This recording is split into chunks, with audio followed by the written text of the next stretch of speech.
अस्सलाम वालेकुम रहमतुल्लाहि व बरकातुहू। नाज़रीन किराम, दो झगड़ने वालों के दरमियान में दीवार की नसीहत। जी हाँ, बनी इसराइल के ज़माने में एक शख्स का इंतकाल हो जाता है। उसके दो बेटे थे।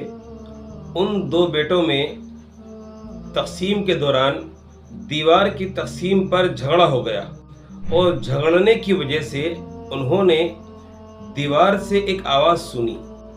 वो आवाज़ ये थी कि तुम आपस में झगड़ो मत, क्योंकि मैं दुनिया के अंदर मेरी जो हकीकत है वो बहुत बड़ी थी।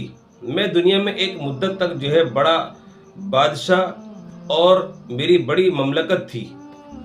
उस वक्त मैं एक लंबा ज़माने तक जो है बादशाह रहा। फिर मेरी मौत वाक़ हो गई। उसके बाद फिर मैं ज़मीन में मिल गया, मिट्टी मिट्टी हो गया और मेरे अज्जा बिखर गए। फिर कुम्हार ने मेरी मिट्टी को इकट्ठा किया। इकट्ठा करने के बाद मुझे मटका बना दिया और लंबी मुद्दत तक जो है मैं एक मटकी की शक्ल मेरी जो है इख्तियार रही। फिर उसके बाद मैं ठीकरों में तब्दील हो गया। मटका फूट कर फिर ठीकरों में तब्दील हो गया। फिर मुझे तोड़ दिया गया और फोड़ दिया गया और एक लंबी मुद्दत तक फिर मुझे जो है टुकड़ों में तकसीम करके जो है पड़ा रहने दिया गया। मैं एक ज़माने तक रेत और बालू बनकर जो है उड़ता रहा। फिर मुझे लोगों ने एक मुद्दत के बाद, ज़माने के बाद, मेरे अज्जाए बदन को मिट्टी में से उठाकर मेरी ईंट बना दी गई। फिर एक ज़माना आया, एक ज़माने में मुझे जो है फिर ईंट में गारे में मिलाकर उसको तपाया गया और ईंट बनाकर मुझे दीवार में दबा दिया गया। अब मुझे जो तुम देख रहे हो, मैं एक दीवार के अंदर ईंट हूँ जिसकी वजह से तुम झगड़ रहे हो और आज तुम मुझे ईंट की शक्ल में देख रहे हो और तुम मुझ पर लड़ रहे हो।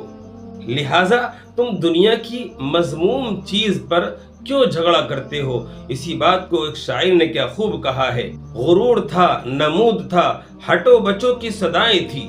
आज तुमसे क्या कहूँ, लहद का भी नहीं पता। मेरे भाइयों, ये दुनिया बड़ी अजीब चीज़ है। ये दुनिया फ़ानी होने के बावजूद और फना हो जाने के बावजूद अपनी खूबसूरती से लोगों को लुभाती है और अपनी तरफ मानूस करती है। ये लोगों को अपना महबूब बनाती है और ये ज़ाहिरी रानाइयों और खूबसूरती में लोगों को लुभाकर आखिरत से गाफिल कर देती है।